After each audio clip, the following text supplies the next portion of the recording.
SAG-AFTRA actors are on strike, but you probably already knew that because it's all over the news. So in this video, I'm going to share with you some things about why we're on strike that you might not know, including some very interesting stories from an actress who was on Stranger Things, an actor whose face was used on a video game character without his consent, and a story about my own personal acting income from a few years back.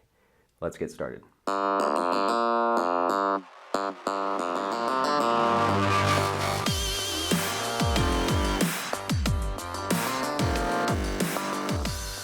What's up, my fellow actors? Welcome to the Acting Career Center, here to help you learn the skills you need to break into the film and television industry. My name is Kurt Yu. Thank you so much for spending some time here with me today. If this is your first time here, make sure to subscribe to this channel to get more videos on acting, auditioning, and career advice. Now, before we begin, I want to clarify that although I am a union member, the content of this video does not represent an official statement from SAG-AFTRA. I am solely expressing my own personal opinions on the current events surrounding this strike. If you are interested in learning SAG-AFTRA's official stance on the matter, please refer to the link in the description below for SAG-AFTRA's strike website, where you can read all the details. But remember, this video reflects only my personal thoughts and opinions. Okay, so there is a strike happening in Hollywood right now. Well, actually, there are two separate strikes happening, a writers' union strike and an actors' union strike. In this video, we're going to be primarily going over and discussing the actors' strike. However, there are many parallels and similarities between the two. So SAG-AFTRA, which stands for the Screen Actors Guild and American Federation of Television and Radio Artists, has been on strike for about 2 weeks now. As I mentioned before, I am a member of SAG-AFTRA, which is a labor union here in the United States that represents over 160,000 actors and performers. The SAG-AFTRA union exists to ensure that the members, like myself, are guaranteed safe working conditions and fair compensation for the work that we do. Now, before we go any further and talk about why a strike is happening, I think it is important to clarify who is actually going on strike. Who are the people that are a part of SAG-AFTRA? Because there is a common misconception that's held by many people in the general public. A lot of people, when they hear the word actor, they think about these rich and famous celebrities. And then when they hear about an actor strike going on, they mistakenly believe that it's all about these entitled rich celebrities wanting more money, but that could not be further from the truth. First of all, SAG-AFTRA represents many different types of performers, not just actors. These include stunt performers, voiceover artists, dancers, announcers, singers, and many other media professionals. And as far as actors go, not all actors are rich and famous. In fact, the ones that are, the famous actors that you can name off the top of your head, these represent less than 1% of the 160,000 members of SAG-AFTRA. The vast majority of actors are not making millions of dollars, not even close. The vast majority of actors are just trying to afford to pay our bills and put food on the table. This strike for a fair contract is not about the 1% of performers who are making a fortune. It's about the 99% of performers who are just trying to make a living. Let me give you a real-world example. I'm going to pull the curtain back and show you some actual numbers using myself as an example. So in 2017, I had an incredible year as an actor. I booked 19 roles in major movies and television shows. 19. That, by any account, is an insane number. You ask any veteran actor and they'll tell you, look, if you book 3 to 5 jobs in a year, you're doing pretty good. And here I was booking 19. And they were all speaking roles, by the way. I wasn't background, I wasn't an extra. 19 speaking roles. Absolutely crazy. Now, let's play a game. I want you to guess how much money I made that year from those 19 acting jobs, and type your guess into the comments below. I'll even give you a hint. My income was in the top 13% of all SAG-AFTRA members that year. Yeah, I made more money that year than 87% of other performers in the union. So with that in mind, if you want to play along, pause the video and type your guess below, because I'm about to tell you what the answer is. So if you want to type your guess before I say it, pause the video, put your guess in the comments, and then come back. I would really love to see what your guess is. All right, you done? Welcome back. So How much money did I make in 2017 from those 19 speaking roles in major movies and television shows? I'll tell you right now, it wasn't $1 million, so hopefully nobody guessed that. Was it $500,000? Not even close. 100,000? That seems plausible, right? 19 acting gigs. I mean, if I made an average of $5,000 per role, that would put me at $95,000, pretty close to 100 grand. But no, I didn't quite get there. So how much was it? 75,000, 50,000, 40,000, 30,000. My total acting income in 2017 from those 19 jobs was $26,237.73. The point I'm trying to make here is that film and television actors are not all super rich. Far from it. Just because you see some of us on TV does not mean we are rolling in money. Now, remember when I said earlier that my income in 2017 was in the top 13% of all SAG-AFTRA members? That's true. Yeah, $26,000 puts me in the top 13%. That's kind of crazy, right? But how do I know that? Well, in order for SAG-AFTRA members to qualify for union health insurance, we have to meet an income threshold every single year. That income threshold currently is set at just over $26,000. That means that performers like myself need to earn a minimum of $26,000 each year in order to qualify for health insurance that year. Well, it's been reported that 87% of SAG-AFTRA members do not qualify for union health insurance every year. That means 87% of its members make less than $26,000 per year. That's how I know that when I made $26,000 in 2017, my income was actually in the top 13%. But look, this isn't about me. The point I'm trying to make here is that people who are on strike, the people that are striking today, are not all rich celebrities. 87% of the people who are striking make less than 26 grand. Look, when the media interviews celebrity actors out on the picket line, they do that because showing them is what gets them views. But for every celebrity that's out there picketing, there are hundreds of other working class actors who you wouldn't immediately recognize who are picketing right alongside them. Those are the 99% of SAG-AFTRA members who are on strike. Now, who is SAG-AFTRA striking against? Well, we're striking against the AMPTP, which stands for the Alliance of Motion Picture and Television Producers. They are our employers. The AMPTP is made up of over 350 production companies that include all the major movie studios and television networks such as Disney, Paramount, Universal, Warner Brothers, NBC, ABC, Fox, CBS, and all the major streaming services like Netflix and Amazon and Apple TV. These are the companies that hire actors to work on their movies and shows. So now that we know the who on both sides, let's talk about the why. Why is there a strike?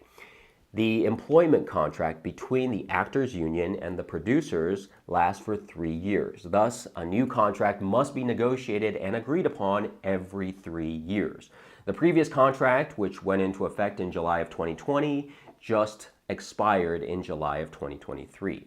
So the two negotiating sides failed to reach an agreement before the deadline. SAG-AFTRA presented a new contract, which was rejected by the AMPTP. The AMPTP did present a counteroffer, but SAG-AFTRA rejected that because the negotiating committee did not consider it to be a fair deal going forward. So since a new deal could not be reached by the deadline, SAG-AFTRA issued a strike order for its actors.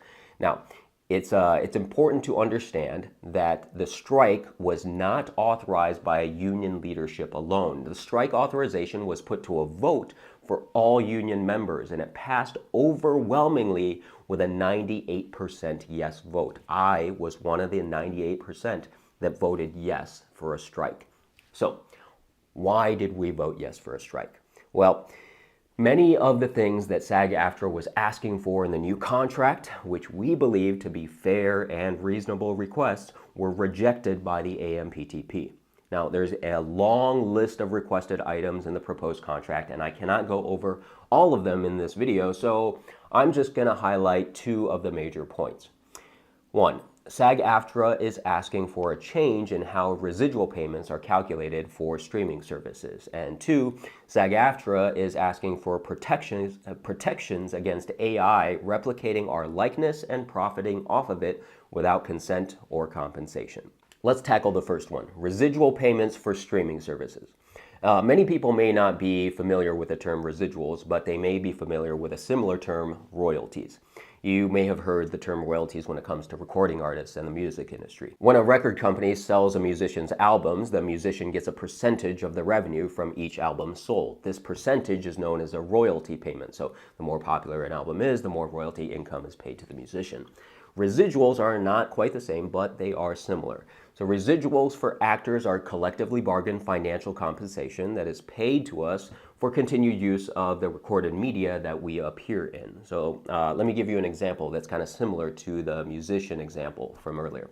If I worked on a movie as an actor and that movie goes to DVD, the number of DVD sales would contribute to the amount of residual income that I would earn from that movie. So if a movie is super popular and sells millions of DVDs, I would earn a higher amount in residuals. Similarly, if I work on a television show and that show is very popular and has many reruns on a network, then the number of reruns would determine how much I would earn in residual income from that television show. So all of this seems fair, right? The more popular a movie or show is, the more revenue it generates for the production company, and then that revenue is shared in the form of residual payments for the actors, so we all share in the profits.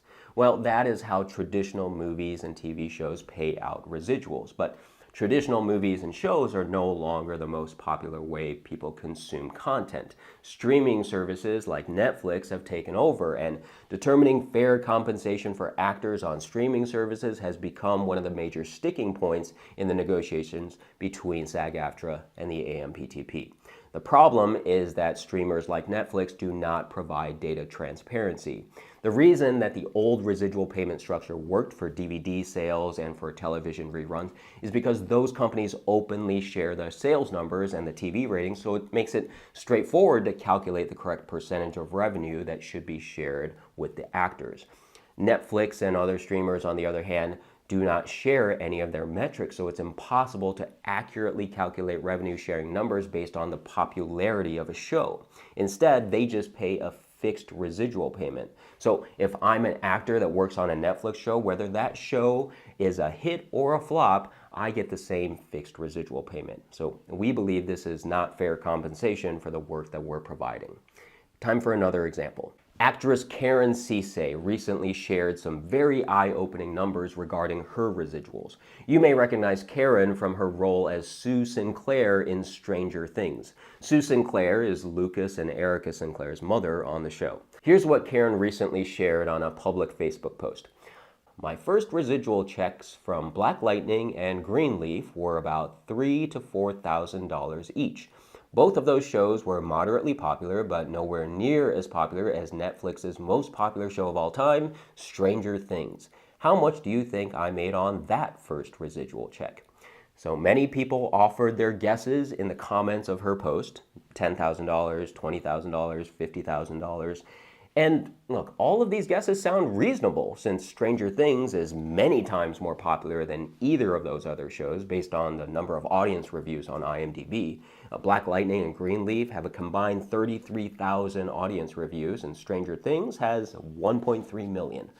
That's a lot more people watching that show. So if Karen's first residual check from the other two shows were $3,000 to $4,000 each, it would totally make sense that her first Stranger Things residual check would be 10 times as much, right? Or 5 times as much. Look, at least twice as much, right? Well, Karen shared the answer with us. Her first residual check from Stranger Things was $325. It wasn't 10 times as much, it was 10 times less. This is why we're asking streamers like Netflix to share their analytics so that actors like Cece can be compensated fairly for helping to create one of the most popular shows of all time. But they refuse to do it so that they can continue to pay us an arbitrary flat rate. This is one of the many reasons why we are on strike. Another reason why we are on strike is the expanding and unregulated use of AI technology in our industry. Generative artificial intelligence has become a growing threat to the livelihoods of creative professionals such as actors and writers. SAG-AFTRA is asking for contract language that protects us from having our identities and talent used and exploited without consent or compensation. This also seems like a reasonable request, right? But the AMPTP has proposed almost the exact opposite. As part of their offer, they suggested that they should be able to complete a scan of a background actor, pay them a one-time fee for it, and then be able to use that actor's scan, image, and likeness for the rest of eternity in as many future movies and shows as they want, without any additional compensation. Look, imagine seeing your face show up in 100 movies and not getting paid for it. Imagine seeing your face show up in a propaganda film that doesn't align with your beliefs without your consent. And this technology is not something far out into the distant future. It already exists today. I've personally been scanned on a major film set. I was told that that scan would only be used on that film, which at the time I thought was fine. But I didn't even think about how even that is a threat to my income. They could add me to more scenes in the movie with AI without having to pay me for any more days of work. If generative AI is unregulated with no contractual limitations, they could theoretically make one movie and scan all of the actors, then make a dozen sequels with AI and not pay those actors a dime for the continued use of their image or likeness. Does that sound extreme? Well, what if I told you similar things were already happening? Actor Eric Pasoja recently shared a story about how a scanned image of his face was used in a video game without consent or compensation. Eric says in his Facebook post, "Back in 2014, I worked on Call of Duty Advanced Warfare. I played a Belgian geneticist in several scenes." He goes on to say, "My likeness was also used in the online PvP game. Players can shoot me in the face, blow me up, stab me, push me off a cliff, and burn me alive, all while I scream and die in extreme violence.